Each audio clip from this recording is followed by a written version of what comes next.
આઈટીઆઈમાં આજે પહેલા દિવસે bunk. Hello guys, good morning, જય માતાજી. આજે તો મારે આઈટીઆઈમાં જવાનું થઈ ગયું, તો હું નીકળી ગયો મારા ભાઈબંધના ઘરે જવા. તો આ છે આપણો ભાઈબંધ રોહનભાઈ. પછી અમે નીકળી ગયા કોલેજ તરફ. આગળ જઈને તો આપણા રોહનભાઈએ એવું માસ્ક પહેરી દીધું કે કોઈ ઓળખી જ ના શકે. સવારમાં નજારો પણ સારો હતો અને રસ્તા પણ ખાલી હતા, પણ આગળ જઈને આટલો બધો ટ્રાફિક અમને નડશે એવી તો અમને ખબર જ નથી. મિત્રો, તમને તો ખબર જ છે કે સરખેજનો ટ્રાફિક કેવો હોય છે. પછી તો શું, આપણા રોહનભાઈએ નીકાળી દીધી ગાડી. પછી તો અમે આઈટીઆઈ કોલેજમાં પહોંચી ગયા અને ગાડી પાર્ક કરીને ગયા અમે અંદર આવીને તો રોહનભાઈ ગયા એમના ક્લાસમાં અને હું ગયો મારા ક્લાસમાં. તો હું આવી ગયો ક્લાસમાં અને આપણે તો બારીની બાજુમાં જ સીટ હતી. આજે પહેલો દિવસ હોવાથી સંખ્યા પણ અહીંયા વધુ હતી.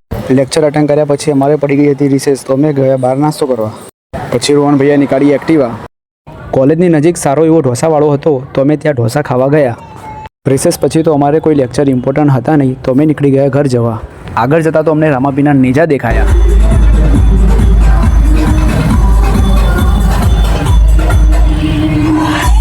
આગળ જઈને તો આપણા સ્નેપ લવરે સ્નેપો લેવાના ચાલુ કરી નાખ્યા. એટલામાં તો મારું ઘર આવી ગયું અને પછી હું રોહનભાઈને મળીને નીકળી ગયો મારા ઘરે જવા. તો મિત્રો, આજના વ્લોગમાં આટલું. હવે મળીએ ન્યૂ વ્લોગમાં. બાય.